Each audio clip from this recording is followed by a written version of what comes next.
It's the interview with Scott Cawthon, everybody. Wait, they Hey chest? everybody, how's it going? Dawko, good to see you again. Yeah, it's 6 years since the last interview, right? It's Scott Cawthon, bro. Crazy.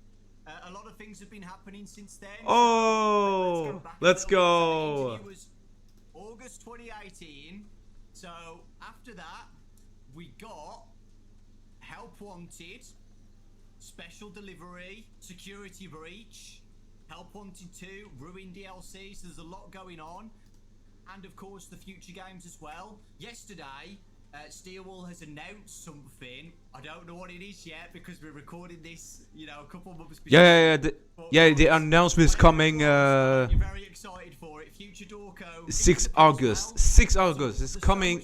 An announcement. And it's really cool that you've done like a week of exciting things for the 10-year anniversary. You know, we've never seen something like this before. 10 years of Five Nights at Freddy's, which is it's pretty crazy, right? Man, I can't believe it's been so long since our last interview. That really seems like just it doesn't. How long did you say ago it was? 6 years ago? That's hard to believe. Impossible to believe. I know, right? I've actually got a song for you that I'm going to play for you to celebrate the 10-year anniversary. Oh. Okay, no, this is getting things off to a kind of an awkward start, but I'll let you go on ahead. Okay. Are you ready? You're going to be performing this yourself, or is something recorded? I've got the harmonica right here. Oh wait, hold on. Sorry about that. I've been practicing this song for over 32 years. Sorry about that.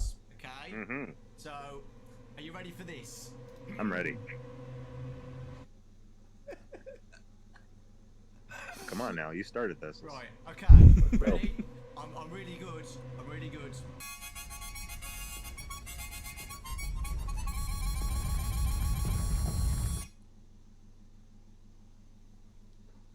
Now, I will admit that I couldn't actually hear that. I don't know if your thing was cutting the audio out.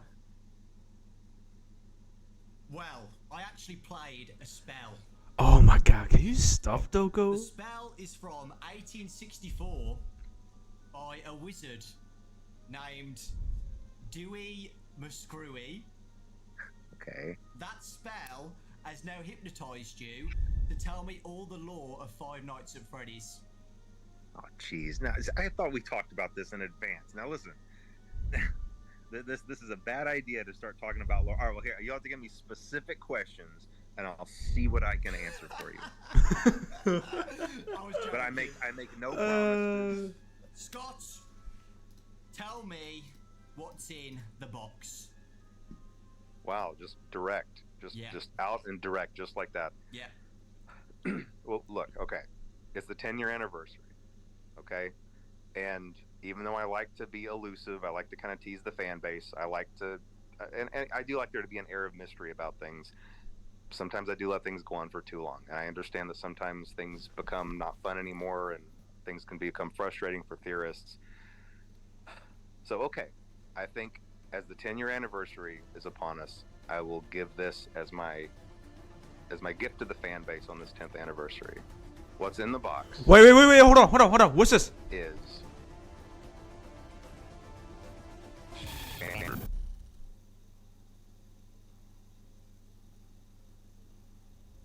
Oh my god. and that's about it. And that's it, man. So like we've been speaking about, 10 years of Five Nights at Freddy's, which is a crazy amount of time. I can't believe we're still here.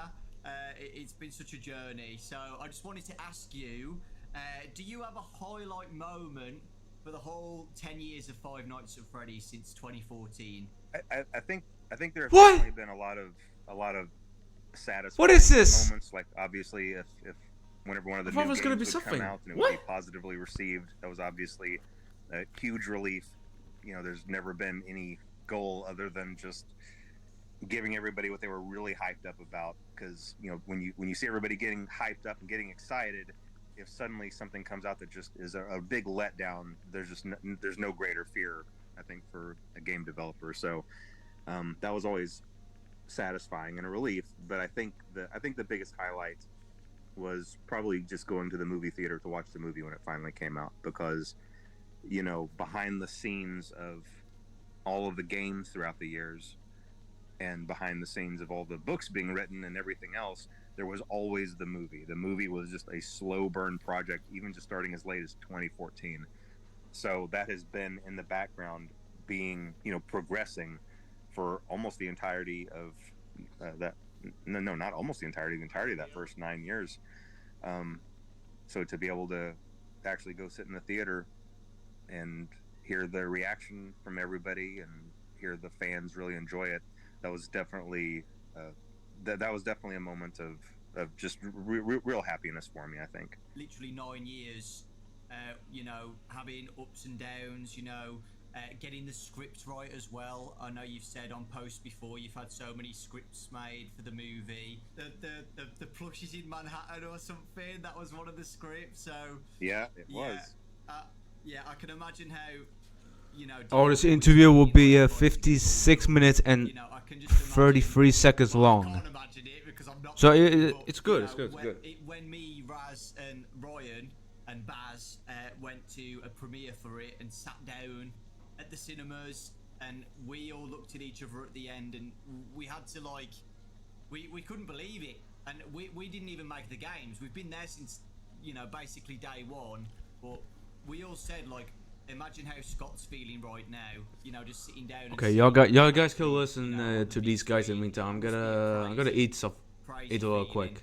Yeah, and now that I've been through the process, I can tell you it's a miracle that any movie gets made. Just being through that process, just how many wheels have to be turning at the same time, and how many things. And even though this process took a long time for me, Hollywood works at just blazing speed, where there's 100 things happening at the same time, and it's a miracle if these things get coordinated. And sometimes things don't work out, but sometimes they do. On the day that I was driving to New Orleans, and the shooting was supposed to start the next day, on that drive, I was on the phone. It was like a 5-hour drive from where I was. I was on the phone the entire time trying to finish contracts and finish negotiating points, because there were still open items with there were still things that needed to be resolved with Universal, Blumhouse, the Actors Guild, the Writing Guild. There were just Louisiana. There were all of these things, and any one of them not being settled properly would mean we couldn't start filming. And all of those conversations were happening at the same time, and all of them depended on one of the other ones. And so that was a very stressful drive, but that's the way that Hollywood works. There's a million things happening at once. It was definitely a whirlwind, but to see all of those pieces come into place, it was pretty remarkable. And yeah, like you were saying, just all of the scripts, starting just with 2015. There were a couple of deals that weren't very good that I'm very fortunate didn't pan out. But then whenever I was with Warner Brothers briefly, that was a good deal, and I was very, very grateful to have that. But even that, whenever the stars seemed to have aligned, things just didn't work out there either. And so I was really fortunate to meet up with Jason Blum and get to have that deal with Blumhouse. They had a lot of faith in the project, and they were following my lead on a lot of things, sometimes to a fault, because lots of times I would throw things out and want to start over. But, they were with me the whole journey. They were with me, and they believed in the vision, and everybody just had the fans at heart. That's all anybody wanted to do. Everybody was just making sure that every part of the movie would be something that the fan base would look at and recognize or relate to or connect with. And I think in the end, we were able to accomplish that. And I'm just really happy with that. And I think we landed with just the perfect cast, which, again, that almost didn't happen either. There were a couple of instances where someone else was about to get a part, and then something would happen that would make that not work out, and then someone better would step in. And I've said this to my contacts at Blumhouse numerous times just over this last 6 months, even since the movie came out, thinking, aren't we glad that we got like Josh Hutcherson for this role? Like, isn't it great we had Elizabeth Lale for this role? Isn't it awesome we had Matthew Lillard for this role? Isn't it great we ended up with Piper Rubio for this role? Like, every single person that we ended up with was just absolutely perfect in those slots, and everybody was just a delight to work with. Once again, since I'm new to kind of the film industry, I got to talk to people about their other experiences on other projects, and it can be really scary because usually, from what I understand, every production has one one member of the cast or one person on staff or just one person that causes problems or something like that. We didn't have anything like that. Nothing like that. Everybody was just phenomenal. They were just a joy to work with, and getting to go to filming was really fun. So it was a really fun experience, and in the end, I'm just happy that the fans were happy with it. Now, that's not to say the film didn't have its places where it could have been improved, and we're all, and me and Emma and Jason Blum, we're definitely chat about that and looking to make sure the second movie is a step up and an improvement. So lots of good things to look forward to, I think. Yeah, it's exciting. And yeah, you're right about the fan reaction. The fans absolutely loved it. Like, we all can't wait for the next movie. It's so exciting. And I'm so glad, like, it's actually happening as well. So yeah, exciting times. So yeah, you said that you've got a highlight of the 10 years of FNAF. If you could go back and change one thing in those 10 years, do you have anything that you would change? You can't say the box. No, the one thing I would change, I wish I could go back and have one more shot at FNAF World. I really, really do. I know it still would definitely be the oddball in the series, no doubt. And maybe it would still have been a poor decision in general, but there were just a lot of bad decisions made at the beginning of that project that doomed it from the start. Like, I was making it with mobile in mind, so it was a really low resolution. I was thinking about it as a game on the phones. I tried to make the whole game on one frame in Team Fusion. That just means I wasn't allowing it to be as big as it could have been. I was trying to cram it all together for my own convenience. There were just several decisions that were made that really hindered that. And also, I was in a rush because I was getting a little arrogant, thinking that, hey, anything I make is going to be gold, and I definitely ate some humble pie with that really, really quick. And I learned that is not the case. And so I've tried to be very careful to not make that mistake again after that. But yeah, if I could go back and change one thing, I wish I could maybe work with a different developer and just really make it a high resolution game, get in some really good graphics, maybe get someone else to, help me with those graphics. And it could have been a good game.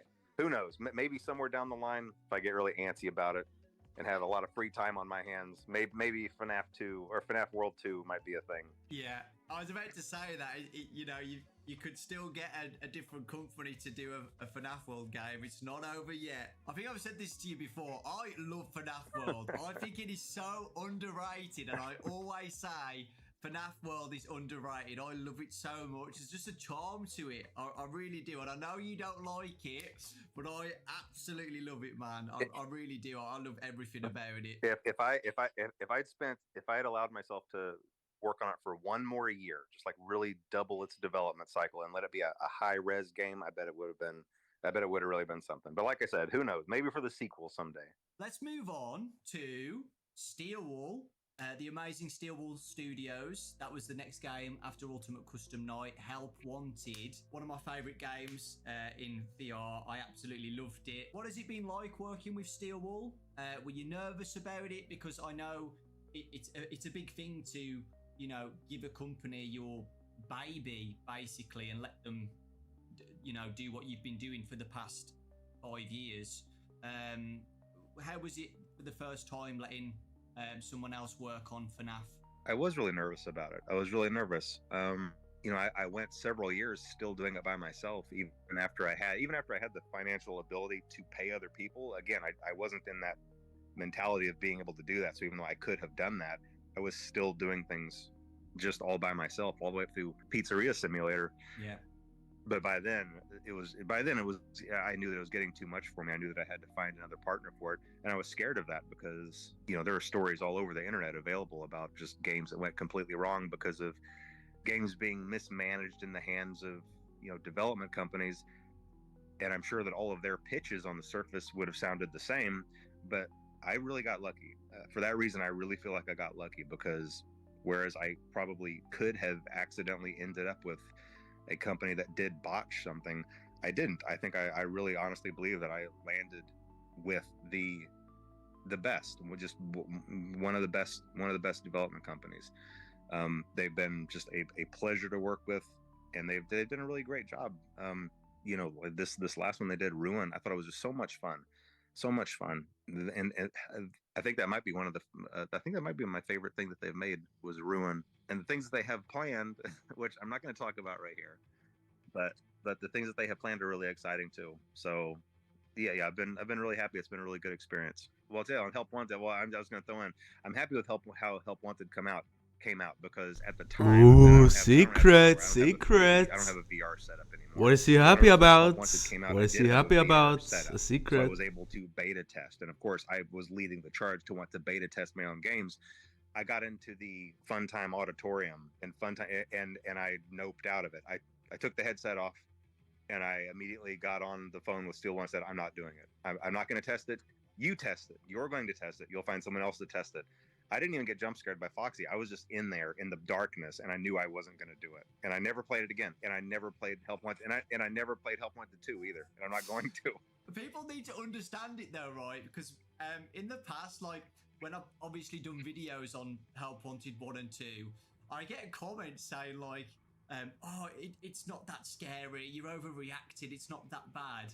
But you don't know until you've literally put on the headset, right? Yeah. It's completely different, you know, just watching it from a screen is compared to having the actual headset on. It's terrifying. Yeah, completely different experience. My other question, Glitch Trap is one of my favorite characters in FNAF now. I absolutely love Glitch Trap. What are your thoughts on Glitch Trap as a whole with the development of Help Wanted? I love the character. And I know that this is kind of one of the places where I know that there's a little bit of a divide with maybe me and the fan base, or maybe just within the fan base, because I always lean sci-fi. I have a tendency to lean sci-fi, even though I try to come back into the roots of the supernatural instead. But I can't help my inclinations to lean sci-fi. So anything that involves possession of AI or possession of machines or circuitry, that I love that sort of thing. So I love the idea of Glitch Trap. I'm not a huge fan of the name, and here's the way that these things happen. Okay, and this happened with Burn Trap too. Whenever I'm in the planning phase with Steel Wool, we come up with temporary names for these characters. You know, whenever we're doing the pre-production document, I'll say, oh, well, he's glitchy. We'll call him Glitch Trap. Oh yeah, he's Burn. We'll just call him Burn Trap. But then those names get embedded in the source code because they use those temporary names also. And once they're in the source code, and once someone finds them in the source code, that's it. Like that's the canon name now, and there's nothing I can do about it. And hopefully we're learning our lessons going forward to maybe find I don't know, to just hone in on a better process there. Because yes, I love the character. Not a huge fan of the name, but it is what it is for now. You know, it's the name. I love Glitch Trap's name.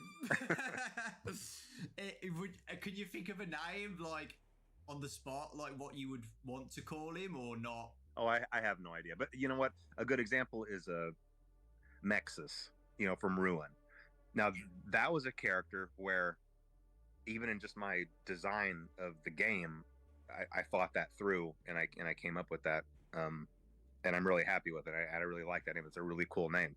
But now, see, if I didn't have one of those ready to fire off, I might have thought up something like, I don't know, Purple Trap or AI Trap, or just something temporary, and then that would have been the can name. That would have been so much worse than Nexus. So after Help Wanted, we got Security Breach. Were you happy with the release of Security Breach when it first came out? Security Breach, there's a really big story behind that. That was definitely a challenging period, and a lot of things just didn't align up perfectly for that, and there were a lot of reasons for that. I mean, obviously, I hear lots of studios and things kind of blame COVID for stuff, but there is a reason for that. COVID took well-structured work systems and suddenly scattered them and expected the work to continue to flow, and it just doesn't work that way. From my understanding, I'm pretty sure most, if not every, member of Steel Wool got scattered across the country and were trying to just carry on with the workflow, and it was just really difficult. I think that's really the only example when my idea of how a game was going to go was misaligned with how things were going with Steel Wool, and I had a specific story for this in mind. Okay, for Security Breach, I really did. I had a very specific story in mind, and it is very different than the one that got in the game. And I think a part of that is the way that I conveyed that to Steel Wool, because what I was trying to do was I was trying to tell Steel Wool to do specific things throughout the game, put specific items in specific places, have specific characters do certain things, meanwhile not telling them what the story plot was. Because in my head, I was thinking, okay, when people find this, they will connect this to this to this, and it will all be revealed. And I thought I could do that without telling Steel Wool the story plot. That didn't work out very well because they got all of these pieces and they thought it was their job to connect them in a way that made sense. And so really what you ended up having were the same pieces but telling completely different stories. And since I was trying to kind of tell a specific story with mine that went a certain direction, they were taking pieces I didn't fully understand and trying to craft a story out of them. And again, I don't blame them for that. I blame myself for that, because I guess what I should have done is just said, hey, here's the story. Here's why these pieces are here. Here's how they're supposed to connect. And I can give you a really easy example for this. And I'm hesitant to say this because I don't like messing with the lore, but I think in this case, it's okay. When it comes to Burn Trap, originally, Burn Trap was never supposed to move. He was supposed to just be something you saw in the corners, or like if you were walking past machinery, you might be able to peek in between two things and see him in the corner or propped up against a wall, almost like a some kind of decaying movie prop, and you never fully understood what his purpose was. And he had a very specific purpose, and I'm not going to say what that purpose was, but realistically, he never moved. Well, obviously, that's not what we got in Security Breach. In Security Breach, we got a capsule opening and purple smoke flowing out, and him climbing out and coming to get you. And so it's just not quite the same thing. So, but anyway, it didn't turn out the way anybody wanted. But hey, whenever that happens, just like whenever I stepped in it a little bit with FNAF World, me and Steel Wool got together. We were like, look, all that matters now is making things right by the fan base. That's all that matters. We all had the best intentions going on. We all wanted to make a good product, and we went in and we made Ruin for it, and I hope that redeemed the game, and I feel like it did, because I think it was really great. And yeah, and anything that we do going forward that continues that story or has those same themes, I think we're just going to be in a much better situation to continue on. So, the Ruin DLC came out a year ago now, which is crazy to think about. Time's going so quickly, and the fan reaction to that was amazing. Everybody loved it, and everybody's looking forward to what's next. The ending of Ruin, with a specific character that came out, a new character into the games, the Mimic. Any thoughts on the Mimic? I cannot share any thoughts on the Mimic, other than I really like that character. This is a character that I really like and I'm really excited about. I think it's a really terrific antagonist, and I don't think it's the last that we've seen of the Mimic. That's all I'll say. Yes. With that, do you have a favorite? Is it the last? We're gonna see more of Mimic. Too obvious. It's crazy. It's crazy. I think all those characters turned out great. In fact, I think this is why it's hard to pick a favorite, because all of them turned out so well. I've always really liked Vanny as a character. I don't think that Vanny was utilized to her fullest potential, and so hopefully we'll see another opportunity for Vanny to return as well. We'll see. Ooh, okay. Moving on to the books. So the books have been amazing. I've been doing little summary videos on the channel with Fazbear Frights. That was awesome. How has it been working on Fazbear Frights? It's actually really enjoyable. It's probably one of the most enjoyable things that I do, because I just get to think up a really scary scenario, and then I create maybe a 10 to 15 page story out of it. And then I have writers that I work with, obviously, and they take that and they really flesh it out and fill it out and add the details and turn it into a full-length story, and I get to kind of just really see it come to life. So it's been really enjoyable, and that's something that I really enjoy. It's funny because it's one of those things where, as long as I know that that's something that's happening in my life, I might be at the gym, or I might be watching the show, and then suddenly something will come to mind, and I'll be like, oh man, this is gonna make a great story, and I get right home and I start working on it. Do you have a favorite story out of all of them? I think my favorite story it's probably Bunny Call. I know that's kind of an oddball choice, but there's a reason for it. Because some of these stories are based on my real life experiences. Bunny Call is not completely made up. I used to take my family to a family summer camp. Okay, this is one of my two. This is my two oldest boys were maybe 11 and 12 at the time. Or no. I bet they were 13 and 14. It's hard to remember exactly when this was.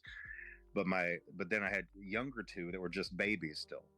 And whenever we showed up at camp, and we were all in the auditorium signing up for activities, it was rafting and boating. One of the things you could sign up for was a panda call. Okay. And a panda call it's a very deceiving title, because what that meant is that early in the morning, a bunch of the camp counselors dressed as killer clowns would come into your cabin and scare the crap out of your kids to wake them up early and drag them off to their daily activities. And so I signed up my two oldest, Ian and Braden, my old beta testers from whenever they all their lives testing my games. I signed them up for it. And I thought, oh yeah, this will be kind of fun. It was kind of fun until the next morning started rolling around. I started thinking about what I'd done, because then the next morning I woke up at 5 a.m. and I realized they're out there somewhere. Like this is happening right now. And I started listening for screams, and I started listening for noises, and I even snuck out and went outside. And it was dark and there were crickets chirping, and I was looking around, and I just thought to myself, somewhere out here in the dark in these trees are a bunch of clowns, and they're coming to my cabin. and it was a really, really scary sensation. And so I just went back inside, and I looked at my family sleeping. I looked at my baby sleeping, and my kids and my wife, and I was like, what have I done? Like, what have I done? Of course it ended up not being a big deal, because then I just heard a soft knock at the door, and I opened it, and there was a row of killer clowns. I said, never mind, you guys, and they just walked on. And so it wasn't a big deal, but it was still a really eerie feeling like I had signed up for something that I'd regretted and I couldn't undo it, And so I based Bunny Call on that. Oh, that's awesome. You said that you've got relatable stories. Do you have a relatable story with Fazgoo? Look, okay. Listen, anytime there's a series of a whole bunch of different things, you're going to have some that are great, and then some that's like, well, like what was going on with this? I don't know how to explain the Fazgoo. I'm sure I had something in mind that was really great, but they can't all be winners. Now I will say a couple of the other ones that had real life connections. Sometimes you hear about people talking about their sleep paralysis demons or whatever. That's never really made sense to me, but now it kind of makes sense to me, and I don't know why it does. Yeah, every once in a while, a person you'll wake up, but you'll still be paralyzed in your sleep, and for some reason, I guess in that moment, you're still half dreaming, and so you have a tendency to still maybe see something before you fully wake up. And the Blackbird creature was mine. That creature on the cover of Blackbird is my sleep paralysis demon, because I was on vacation, I was by myself, and I don't know what the circumstances were. I feel like I was taking a midday nap, but I woke up with a jolt, and for a split second I saw that thing standing over me, and I couldn't move, and my body was tingling, and I was just frozen up, and I was just so disoriented after that. But I never forgot that, and I knew immediately after that, it's like, I've got to get this into a story somewhere, like this crazy looking creature. That is crazy. That is absolutely crazy. I've never had sleep paralysis, so I don't know what my creature would look like, but I hope it doesn't look like that. I don't think it's a normal experience. I don't think it's an experience you should want to have. I don't feel like it's a healthy thing. So if that hasn't happened to you, I think you're in a good place. Do you have a least favorite story? I don't know. I think it probably might be the Fazgoo. Or no, I mean, come on. It's got to be the one where the guy gets pregnant with Springtrap's baby. I'm not sure what I was thinking about. Again, that's one of those things where, oh man, this is going to be really creepy. But then you step back and look at it from afar, and you're like, I don't know if this is a good idea. And I swear I wasn't picking on MatPat. That wasn't a story designed with MatPat in mind. It really, really wasn't. you know, listen, whenever you're doing these stories for this long, eventually you just run out of names, and you're going to cover all the names, you know.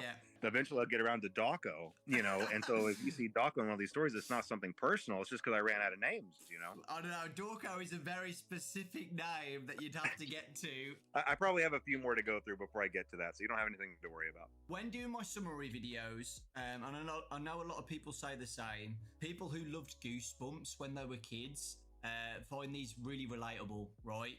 And I know kids at school now read Fazbear Frights like they're Goosebumps books. And as a kid, my favourite TV show was Goosebumps. Would you ever think about or like the idea of Fazbear Frights ever being like a TV show like Goosebumps, where it's like a series of some of the best stories or something adapted? Oh yeah, definitely. And that's something that can definitely happen. Especially now that the first movie came out and was successful. I think that really opens the door to lots of other potential opportunities. The only thing to be mindful of is I don't want to oversaturate the market and just create too much. And I think that sometimes we get a little bit of that, where franchises have movies and too many TV shows, and it just kind of waters everything down. But I really do like that idea, and it is definitely something that could happen for sure. Awesome. So the next segment is the FNAF movie. I've got some questions for you, Scott. First off, I absolutely loved the movie, as you know, and I know a lot of people did as well. The fans absolutely loved it, and it did really well at the box office as well. Super successful. Congratulations to you, Blumhouse, Universal. So yeah, first question is, how was working on the first FNAF movie after waiting for so long, after announcing it back in 2015? Well, you emailed me back in 2015 about it. I still remember that email. But yeah, how was it? It took a really long time to get off the ground, really just because of the screenplay. But after the screenplay was really locked in, from there, all the wheels started turning, you know, all the engines fired, and it took off. And it was a really fun experience from there. And really the screenplay just had a lot of challenges because of what it was. And it's really, you know, throughout all of those years, I worked with a lot of different directors, a lot of different writers, a lot of really talented people that eventually would end up leaving the project, but still really talented people. And it was really just a matter of there's just material that's difficult to translate to the screen. And one of the biggest issues is the animatronics, obviously being the monsters in the monster movie. If I were to approach any writer of a horror movie or any director and say, okay, here are your monsters, go make a monster movie with them, that's easy. You know, you give them all a knife, you go in, you just make your generic slasher, but just have it be, you know, Freddy, Bonnie, Chica, and Foxy doing the slashing. The nuance here is that these animatronics are possessed by the spirits of kids. And these are innocent kids. These are victims themselves. So it's very, very difficult to still have a horror movie, still have those kills that you need, but still preserve the innocence of those kids. And it's a really difficult thing to do. And there were several screenplays that did not hit that mark. And I think I was more cautious about that and more picky about that than anything else. If kind of the innocence of those spirits was not preserved properly, I wasn't going to go forward with it. And so, you know, one quick example is the way that we were able to have a couple of kills in the movie was obviously the vandals. You know, you have a group of people who are breaking in, they're disrespecting the place, they're trashing the place, they're there with bad intentions. Yo, guys, the fact that these animatronics, I really want Dawko to ask about the FNAF collab. Very confused and lost animals. What is gonna be? He needs to be asking the FNAF collab very soon. And then you have these violent adults breaking in, and so it allows you to have that kill count while still being like, well, I can kind of see how that might happen. It was a tricky thing to do, but I think we were able to accomplish that. Manipulated by William Afton still as well. Yeah, right? That's right. That's absolutely right. The drawing on the wall was also kind of this layer, this blanket of manipulation over them all. So all those things combined, you could see how these actions could happen while it not necessarily being the fault of the kids. With the fort scene as well, I loved the fort scene. I know some people were a bit confused by that, like why are they building a fort? But I got it straight away. You know, you just want to show the audience that they're just kids, right? You know. Were you happy with the first movie and how it came out? Yes, I am. I am very happy. I mean, look, anytime anybody, I think pretty much anybody who's been through a process like this would be able to look back. And I do this with my games too. You look back and you're like, well, I wish I'd tweaked this. Oh, maybe this could have been like this, or maybe this could have been like that. But you have to just really take a step back and look at it as a whole, and where it came from, all the things that could have gone wrong, and all the things that went right, and just be really grateful that so many things just fell into place. You know, and I can give you a really quick example of why I don't want to second guess too much.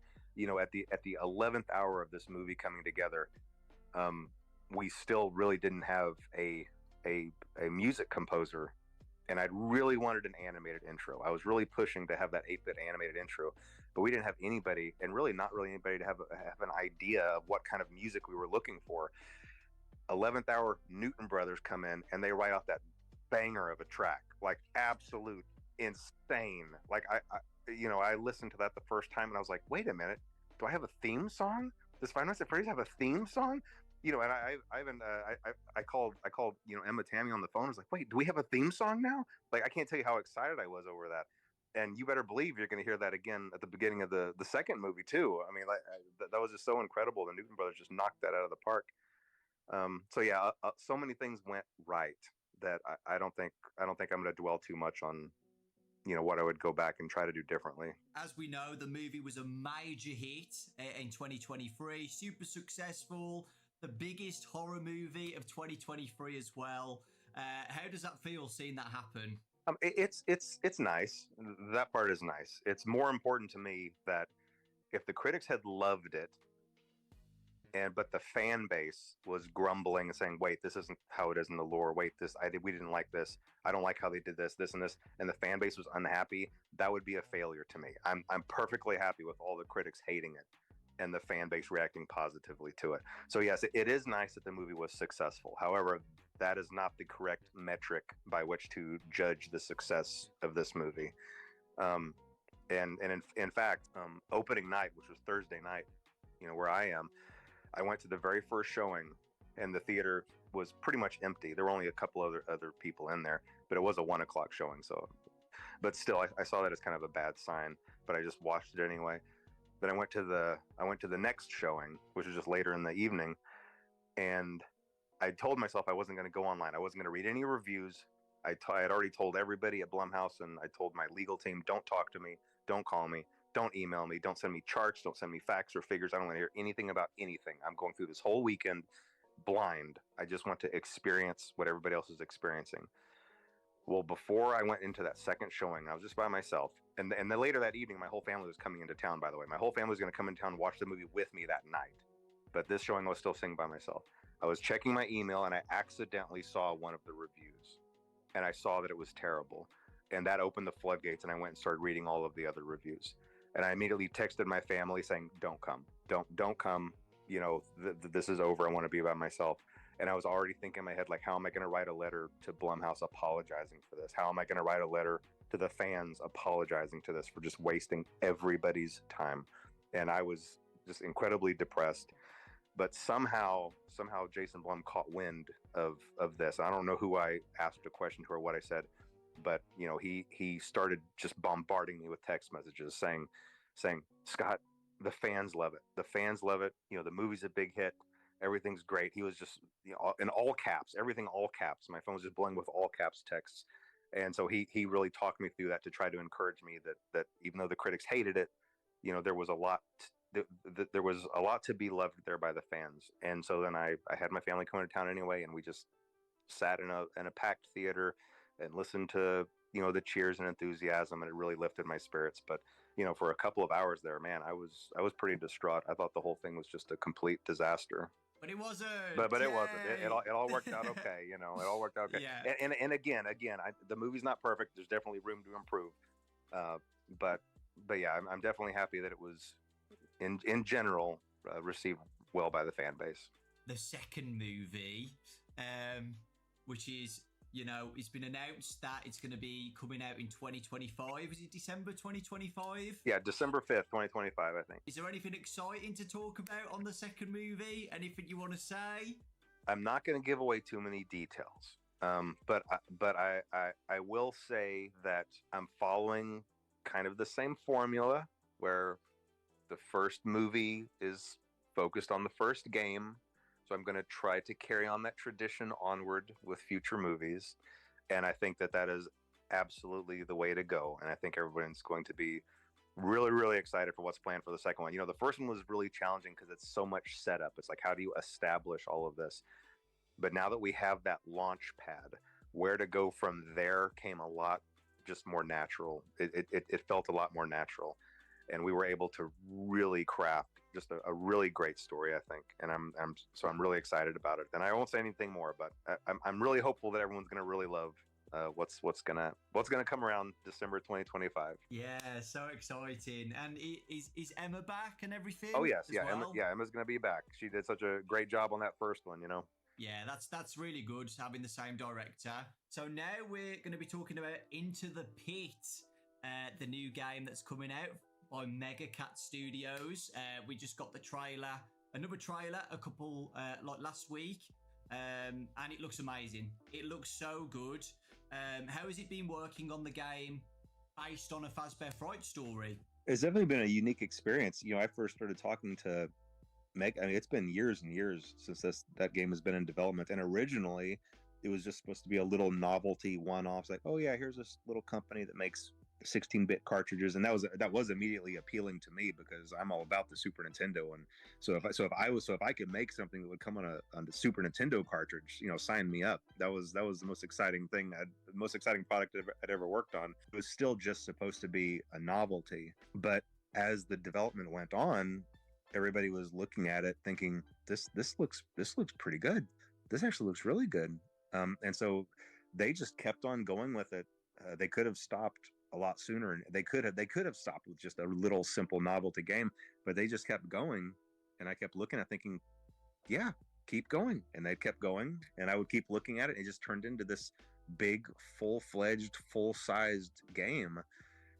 So we obviously decided to venture away from strictly the cartridges, so that everybody can be able to play it on Steam and everything. But it's really unique. It's just a really, really unique game, and I do love that it really gets into just this really gritty these kind of gritty graphics that I haven't seen since the late 90s, whenever you had those point and click type adventures and you had that real kind of that pixelated art style that can be really creepy at times. I don't know. It's going to be a really unique experience, and I think that everybody's going to really be excited about it. I really do. Awesome. I can't wait to play it. How has it been working with Mega Cat Studios then? Oh, it's been great. It's been really great. I really haven't had to give them. I mean, I have had to give them direction, but for the most part, it's been weird. They would go into the hole for 6, 7, 8 months at a time, and I wouldn't hear anything from them, to the point where I thought, is this okay? And I would even, I talk to the other people that I work with, like, is this game okay? Is this going to be okay? Are they okay? Do I need to check on this? Do we need to check on them over there? But then I would get an update, and it would just be all this crazy new stuff and all this crazy detail, this fluid animation. It's just crazy, crazy, crazy stuff. And then they'd go back into the hole again for 5, 6, 7 months, and then we just repeat that cycle. But now here we are finally at the end of that road, and I think it's just turned out really great. Like I said, really unique, and I think everybody's going to really like it. The reaction to the trailer has been amazing. All positive feedback about it. Super excited. People love it. The story of Into the Pit as well. Into the Pit's probably my favourite Fazbear Fright story. So with all the positive feedback about it, what do you see for the future of FNAF spin-offs made by other studios in the future? Oh, it's definitely a possibility. In fact, I'd really like them to start working on Fetch. I think Fetch would make a really good game after this. Some stories obviously cater more toward being a good game than others, but there's something really scary about the thought of something always being this could be a Fetch watching your house. And then, oh my God, there's Fetch after the Into the Pit. Things for you, like it's Fetch. Scary thought. The thought that I might be online shopping looking for a specific thing, and somehow something out there is hearing that and receiving that, and then gonna come to me, sneak inside and put it somewhere without me knowing that it was there. It's just a creepy scenario. It's a creepy setup, and I think it'd be a really cool game to have to stop this thing, because obviously Fetch was out doing a lot of menacing things to have to sneak around a neighborhood and stop this thing that's sneaking around so undetected. I don't know. I think it'd be a really cool game. So hopefully that'll be the next project. We'll see. As the franchise has grown bigger, what challenges have you faced with running a franchise of this size? Is there anything you think you could be doing better? I think something I should have maybe been doing better is I should have had a better structure in place as far as people to talk to the fan base. You know, I've always kept that on myself all during the years, and in the early years, I think that worked great because it was a little indie game, a little indie community, and then me, the indie dev, just chatting with the community and talking. But as the years go by and the franchise gets bigger and bigger, I don't know. I feel like I've slowly kind of lost touch with the fan base. Unfortunately, it's not that same. It's not that same relationship that it used to be. I really used to enjoy chatting with everybody and just kind of I don't know. And I guess that's expected because FNAF is more of a big, it's kind of just kind of a bigger thing now, and it's bigger than one person, and I can't just pretend like I can hop online and chat with everybody and solve everybody's problems anymore. Used to, I kind of could. I could just go in there and chat with everybody and resolve little problems as if it was like just a squabble on a forum. I can always just step in and solve it, but it's just not the same. And I think that I should have realized that sooner. And I'm really only realizing that this year, that I really need to have a better structure in place. You know, and the fan base deserves that. The franchise deserves that. The fan base deserves that, to have more people in charge and running a Twitter page and official news feeds, you know, an official news feed, so that there's not so much confusion about what's real and what's not real, and real news and fake news, and is this confirmed, is this not confirmed. You know, I could have avoided years of that if I just kind of had a better structure in place with people to listen to, and like I said, a news feed and someone else to just provide better answers to the fan base. So I'm trying to get all that in place, and I really think I think it would just better serve the fan base. And I think everybody would be a little happier if it's not just me trying to jump in and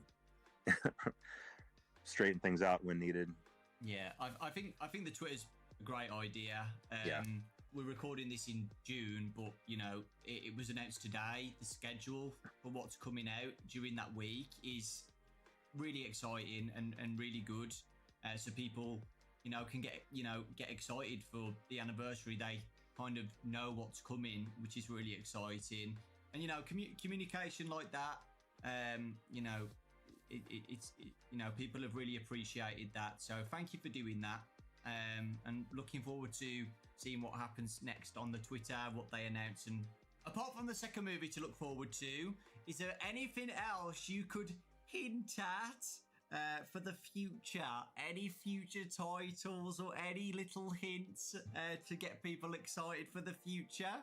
One of the good things is going to be coming from Steel Wool, but that's going to be announced here in this same week that your interview is going to air. Yes. I think that's it. In fact, I'm not sure if it was right before this or right after this. Yeah, it might have been right after this. Yesterday. Okay. And obviously everybody knows about the movie, and right now the books are these interactive books, which I read things like that growing up, and so I'm excited about those. And I've tried to add some depth into those to where you can actually collect items in them and things like that. So it's really not just about picking a path; it's about picking a path and getting something, and then going to the other path and being able to use something. So it makes it more interesting and more intricate. But yeah, I mean, that's the plan for movies, games. Because it's a new FNAF. It's a new FNAF game. 100%. The next Mega Cat game. It's a new story for the security. It's a new story. And there is another game planned with Steel Wool, but that's not going to be announced for a while yet. So I'm Is it the game? But there is something down the pipe. Oh my god. Okay. Oh my god. Even beyond what's being announced this week, there's something, bro, that I can't talk about. Bro, spoil, bro. I won't spoil anything. But I read the week. Come on, Scott, you just spoiled it. It is good, so please, you know, check it out when it comes out. There's gonna be a new game this week. It's gonna be a new game announcement this week. Is the interactive novel VIP another one as well? Yes, yeah. VIP is one that I did with Scholastic, just like yours, but it's just going to be free. It's specifically for this event. I mean, I might still be included in a box set later down the road, but no, for this week, it was made specifically for this event. by the same author, I believe. Okay, as this the week video before. ending So very if you enjoyed soon. that one, you will Very enjoy soon. VIP. And I really love the story for VIP. I'm not going to ruin it, but it might be one of my favorites. So hopefully everybody really enjoys that. That's awesome. I'm pretty sure it comes out before the interview, so okay, yeah. Great. Future me, if you're watching, you probably loved it. There is a collab announcement. Yeah, come on. Yeah. What is it? Whatever it is, I don't what is know. But it seems that you've been more open. Come on, tell the collab. Games recently, the Funko one as well. Are you more open to more collabs since we last spoke during the last interview? Come on, say which collab, would please. You be interested in whatever it is? I don't know, like Fortnite or Dead by Daylight. Fortnite, bro. I'm very careful with collaborations because I want to protect the brands and I want to make sure that Five Nights at Freddy's stays as Five Nights at Freddy's. And there are some games that's true. where even if I really enjoy the game, it just doesn't feel like a good match. It feels like why not Dead by Daylight? The brand integrity is the most important thing for me, and keeping everything feeling like it belongs. And so that's really been my only hesitancy. I feel like I am. Why not Dead by Daylight? A little bit. I am a little bit more open to those things than maybe I was in the early years, but I'm still very careful about it. We'll just see. We'll see how things go. Okay. Anything else you would like to add to finish off the interview? Let's see here. No, I mean, I think things are in a good place, and like I said, I think that the things that are on the horizon are all things to be excited about, and I think that everybody's going to really enjoy. The things that the fan base really going to enjoy. And I wish I could. I'm so curious tomorrow for collab. I'm so curious. Do you think we're going to have another interview in 10 years' time? I'm so curious. 10 years. We can try to do this a little bit more often. But, what, every 5 years? Yeah, every 5 years. There we go. Okay. Shaking your hand. Just make it a regular thing. Okay, awesome. The biggest thing that everybody has been begging me for this interview, what? I announced it, is the box. What? That is, everybody just wants to know anything about it. Oh, come on. It's the biggest mystery out of the whole. Oh, come on, say it! Say it! Motorist is number 2. But yeah, I'd say the box is the biggest. No. I was talking to Dawko. Everybody wants, like, even a tiny snippet of something. Help. Okay. Well, I can try to give somewhat of an help answer us to in that, the box, even though it might not be extremely satisfying for a lot of people. So I would encourage people to turn off the interview if they don't want an answer that they might not be happy with. But whenever I'm making these games, there are a lot of things that are in my head that are just flowing ideas, and when I have them and put them there, it's the first half of something. It's like a string. He's not gonna say what's in the reaching box. Out, and I know that what's there on the other end is there.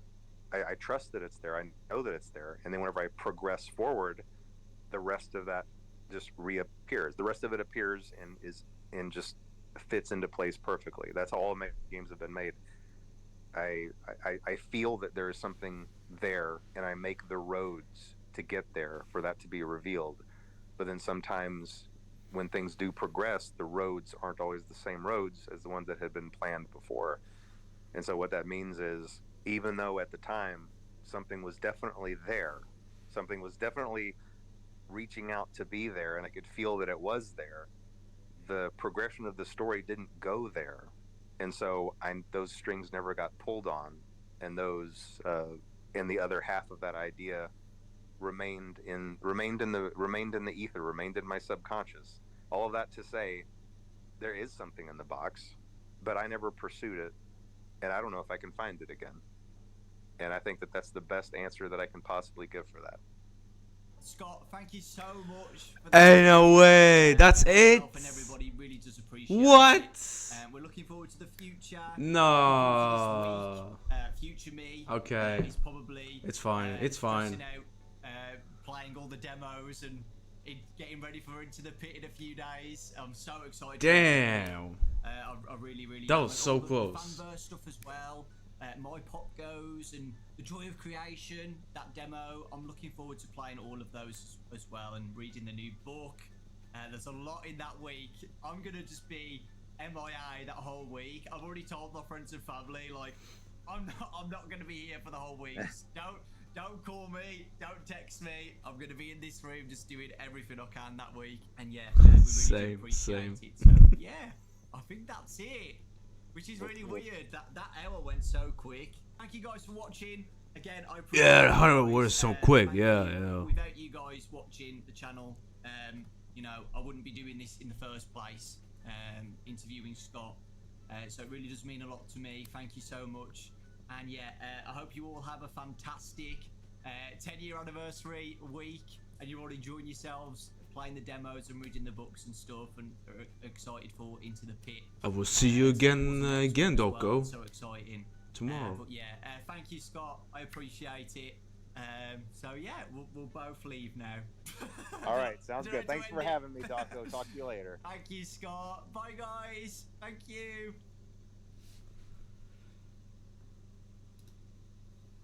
And that's it, guys.